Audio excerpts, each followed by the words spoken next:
Hey welcome viewers, my name is pharma boy और मैं एक फार्मासिस्ट हूँ।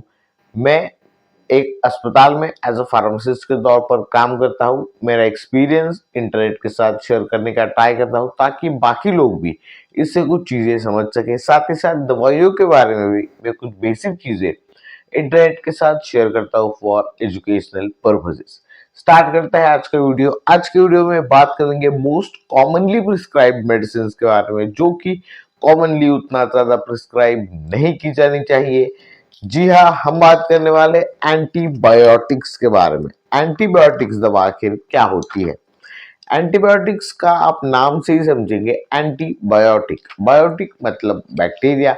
बैक्टीरिया को मारने के लिए एंटीबायोटिक्स दवा दी जाती है। आपके जनरल इंफॉर्मेशन के लिए बता दूं, ये दवा बैक्टीरिया को मारने का काम करती है, लेकिन आजकल डॉक्टर्स सर्दी खांसी जुकाम इस केस में एंटीबायोटिक्स लिख कर देते हैं। लेकिन अगर आपको पता हो, सर्दी खांसी बुखार ये जो सारी चीजें वो होती है वायरल इन्फेक्शन की वजह से, मतलब वायरस की वजह से। और ये जो दवाई है वो है एंटीबायोटिक। मतलब एंटीबायोटिक दवा वायरस को मारने का काम नहीं करती, वो बैक्टीरिया को मारने के लिए दी जाती है। मतलब क्या ये वेस्ट है? ऐसा नहीं है, क्योंकि एंटीबायोटिक्स दवा एक्चुअल में लिखी क्यों जाती है, इसके पीछे का जवाब देता हूं। जब हमें कोई भी वायरल इन्फेक्शन होता है तो उस केस में हमारी इम्यूनिटी हो जाती है वीक। सो वीक इम्यूनिटी का फायदा उठाकर बाहर से कोई बैक्टीरिया का इन्फेक्शन ना हो, सो उसी केस को जो है वो मैनेज करने के लिए एंटीबायोटिक्स दवा डॉक्टर्स रिकमेंड करते हैं। क्या ये लेना जरूरी है हर बार? तो बिल्कुल नहीं।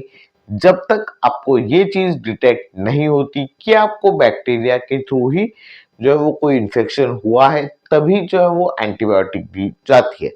अदर देन दैट आपको विदाउट किसी भी रीजन की, मतलब कोई अगर डॉक्टर ने लिखा भी है तभी भी आपको एंटीबायोटिक्स लेना ज्यादा से ज्यादा अवॉइड करना चाहिए, ऐसा मैं पर्टिकुलरली कहूंगा। जब भी सर्दी खांसी वगैरह हो तो आप इम्यूनिटी बूस्टिंग की दूसरी चीजें जो है वो ले सकते हैं, जो हम घरगुती काढ़ा वगैरह बनाते हैं उसे कंज्यूम कीजिए, rather than taking directly antibiotics। या फिर सर्दी के लिए सिट्रजीन है, बुखार को कम करने के लिए पैरासिटामॉल है। प्राइमरली इन्हीं दो दवाइयों के ऊपर डिपेंड रहिए। डायरेक्टली एंटीबायोटिक डॉक्टर को लिखने के लिए भी मत बोलिए, और बिल्कुल भी विदाउट, मतलब डॉक्टर ने अगर लिखी भी है तो भी स्टार्टिंग में मत लीजिए। एक दो दिन तक जो वो आपका बुखार है उसे नेचुरली कम होने दीजिए। अगर नहीं होता तब आप फर्दर जो है वो मेडिसिन ले सकते हैं। ये मेरा पर्सनल ओपिनियन रहेगा। बात करते हैं आज की टारगेट मेडिसिन के बारे में, जो कि है एमोक्सिसिलिन। फर्स्ट लाइन ट्रीटमेंट है एंटीबायोटिक की है। जब भी कोई बैक्टीरिया का इन्फेक्शन होता है तो मोस्ट कॉमनली एमोक्सिसिलिन, एजिथ्रोमाइसिन, ये सारी एंटीबायोटिक्स डॉक्टर्स रिकमेंड करते हैं। तो हमारे पास तीन अलग अलग जो है वो स्पेसिफिकेशन में हमारे पास ये दवा अवेलेबल है। शुरू करते हैं एमोक्सिसिलिन 500 से। इसमें जो सॉल्ट है वो है एमोक्सिसिलिन ट्राइहाइड्रेट, और 500 स्ट्रेंथ की ये जो है वो कैप्सूल है, 500 mg। सो ये जो एमोक्सिसिलिन ट्राइहाइड्रेट है ये इसका सॉल्ट है, जो कि हर एक दवाई में सेम होता है, और ये 500 mg की एज के अकॉर्डिंग जो है वो डिफर करती है। बड़े लोगों के लिए 500, छोटे बच्चों के लिए 250 mg।